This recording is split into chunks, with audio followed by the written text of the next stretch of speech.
Fog and general మనం recent గా highway మీద వింటర్ సీజన్ చూసినట్టయితే మేజర్ యాక్సిడెంట్స్ అనేవి ఫాగ్ వల్ల అవుతాయి.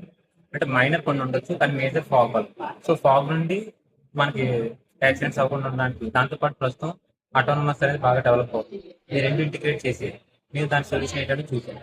దీనికి మన జనరల్ ఫాగ్ ని తప్పించడానికి మన దగ్గర హార్డ్వేర్ అంటే జనరల్ హార్డ్వేర్ యూజ్ చేసి సాఫ్ట్వేర్ వర్క్. సో హార్డ్వేర్ ఎలాంటివి నేను చూస్ చేస్తే లైడర్ ఒకటి రాడార్ టెక్నాలజీ ఒకటి. ఈ టెక్నాలజీ ప్రస్తుతం ఫాగ్ నుండి మనకి సేవ్ చేయడానికి ఉపయోగపడుతుంది. మనకి రైడర్ అనేది ఏం చేస్తుంది అంటే లేజర్ లైట్ వదులుతుంది. లేజర్ లైట్ వదిలేటప్పుడు ఆబ్జెక్ట్ డిటెక్ట్ అయితే రిఫ్లెక్ట్ అయ్యి వచ్చి దాని డిస్టెన్స్ మనం చెప్తుంది. రాడర్ కూడా సేమ్ అనమాట. Sound waves వదులుతుంది.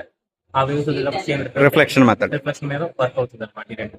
కానీ మనం రాడార్ చేయడానికి ఏంటంటే మనకి ఎక్విప్మెంట్ దొరకలేదు ఎక్కువ సార్. అది వేరే మనం ప్రస్తుతం వాడేది లైడర్ టెక్నాలజీ అనమాట. ఓకే.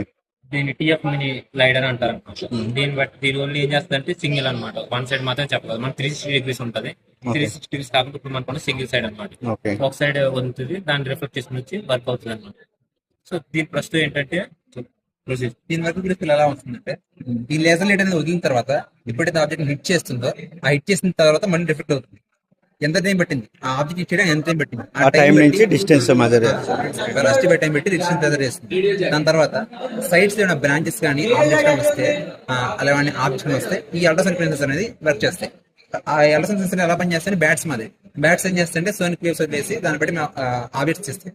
అలాగే ఈ అల్ట్రాసౌండ్ సెన్సర్స్ కూడా సైడ్స్ అండ్ ఆబ్జెక్ట్స్ కానీ బ్రాంచ్లు కానీ ఉంటే దాని యొక్క డిస్టెన్స్ క్యాలిక్యులేట్ చేస్తుంది. డిస్టెన్స్ తక్కువ ఉంటే ఇది లెఫ్ట్ సైడ్ మూవ్ అవుతుంది. డిస్టెన్స్ ఇటు తక్కువ ఉంటే రైట్ సైడ్ మూవ్ అవుతుంది. ఒకవేళ రెండు సైడ్ లో ఎక్కువ ఉంటే ఆగిపోయి బ్యాక్ సైడ్ మూవ్ అవుతుంది. యూఎస్బి పోర్ట్స్ ఉన్నాయి ఎందుకు front side? Sir front side USB ports ఉన్నాయి. ఇది మౌస్ మన ఎక్స్టర్నల్ సప్లై చూడండి సార్. మౌస్ కానీ కీబోర్డ్ కానీ ఇది రాస్బెరీ పై సార్. రాస్బెరీ దీనికి ల్యాన్ కేబుల్ ఇచ్చుకోవచ్చు. ఎక్స్టర్నల్ ఏం సప్లై కావాలంటే దీన్ని ఇది సింపుల్ గా చెప్పాలంటే మైక్రో కంట్రోల్. ఇది సిపియూ సార్. సింపుల్ గా ఒకసారి వర్క్ చేసి చూపిస్తారా?